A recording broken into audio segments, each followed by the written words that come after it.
नलावडे साहेब, संदेश पारकर यांनी आता आरोप केला आहे की कणकवलीच्या या बूथवर विरोधकांकडून दहशतीचं वातावरण केलं जात आहे. मुंबईवरून काही माणसं आणली गेली आहेत आणि एकूणच याच्यावर जरी काल रात्री प्रचार संपला असला तरी अजूनही विरोधक प्रचार करतायत. ज्यांचं आयुष्य दहशतीमध्ये गेलंय,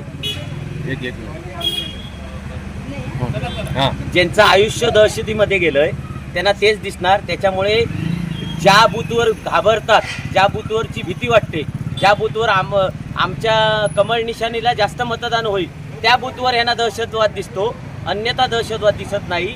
आणि सरळ सरळ आपला पराभव दिसत असल्यामुळे हे दहशतवाद विषय आता त्यांनी काढलेले आहेत. त्याच्यामुळे कणकवली शहरातील जनता ही सुज्ञ आहे, कणकवली शहरातील मतदार हे जागरूक आहेत.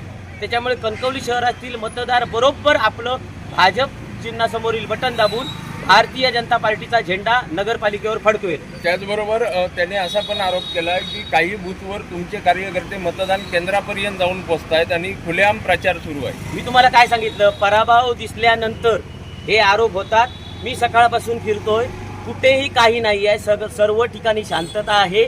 त्याच्यामुळे पराभव दिसल्यानंतर हे आरोप माणसाला सुचतात. त्याचबरोबर त्यांनी असं पण म्हटलंय की जे नगराध्यक्षाचे उमेदवार आहेत ते स्वतः आजही जाहीर प्रचार बंद असताना शर्टावर आपल्या पक्षाचं चिन्ह लावून फिरतायत. माझा ते प्रचार करतात, त्याच्यामुळे मी त्यांचा आभारी आहे.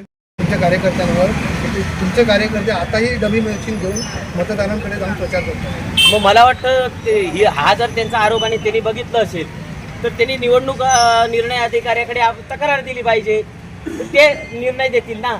चॅनलच्या समोर सांगून काय होणार आहे, तिथला निवडणूक अधिकारी आहे त्याला सांगितलं पाहिजे, साधी गोष्ट आहे. कुठेतरी या प्रभागामध्ये 7 नंबर प्रभागामध्ये जास्त मतदानाने तो रोखण्याचा विरोधकांचा प्रयत्न आहे असं वाटतं का तुम्हाला? तसं नाही, ज्या प्रभागामधली त्यांना भीती वाटते त्याच्यामध्ये मग एक असे खोटे आरोप करायचे ही त्यांची पूर्वीपासूनची सवय आहे.